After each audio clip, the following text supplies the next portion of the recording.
साथीहरु सबैजनालाई स्वागत छ फेरि पनि मेरो YouTube च्यानलमा। आज चाहिँ म बनाउन गइरहेको छु चिकन चिल्लीको रेसिपी। सबैजनाले हेरेर माया गरिदिनु होला। त्यसको लागि चाहिँ हामीलाई सबैभन्दा पहिला यो कुखुराको मासु चाहिन्छ। त्यसपछि यो टमाटर, प्याज, क्याप्सिकम, अन्डा पनि छ, यो अदुवा लसुनको पेस्ट, यो पिठो मैदा, अनि यो लसुनको पात, लेमन, धनिया, खोर्सानी, यो जिरा धनियाको पेस्ट, अनि यो चाहिँ सस टमाटर सस चाहिन्छ। मैले चाहिँ यति लगाउँदैछु। मैले चाहिँ लगाए स्वाद अनुसारको नुन, 2 चम्चा नुन लगाए।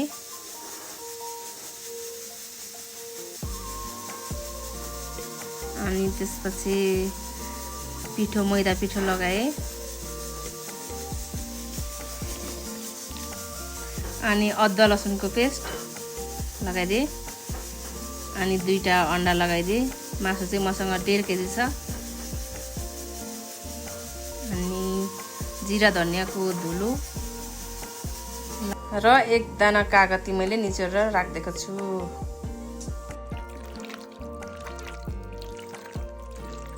अब यसलाई चाहिँ मैले 15 मिनेटको लागि मजाले मिक्स गरेर छोडिदिएको छु। 15 मिनेट भइसकेको छ। अब यसलाई मैले तार्न सुरु गरेँ।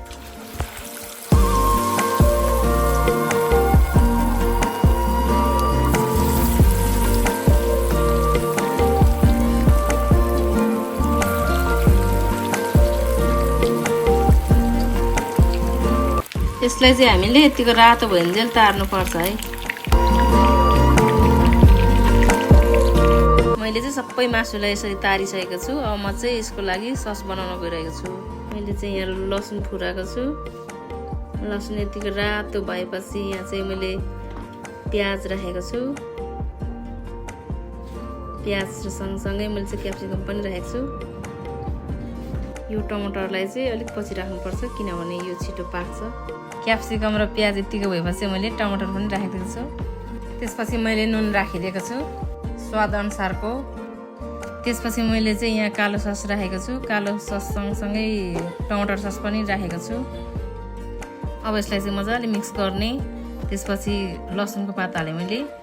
लसुनको पात सँगसँगै धनिया पनि राखेको छु मैले। र मैले चाहिँ एउटा कागती निचोरेर पनि राखेको छु। र यो सबै कुरा यतिको भइसकिसकेपछि चाहिँ मैले अघि तारेको चिकनलाई लगाइदिएको छु।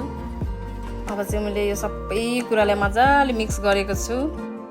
त्यसपछि हाम्रो चिकन चिल्ली खानको लागि रेडी भइसकेको छ।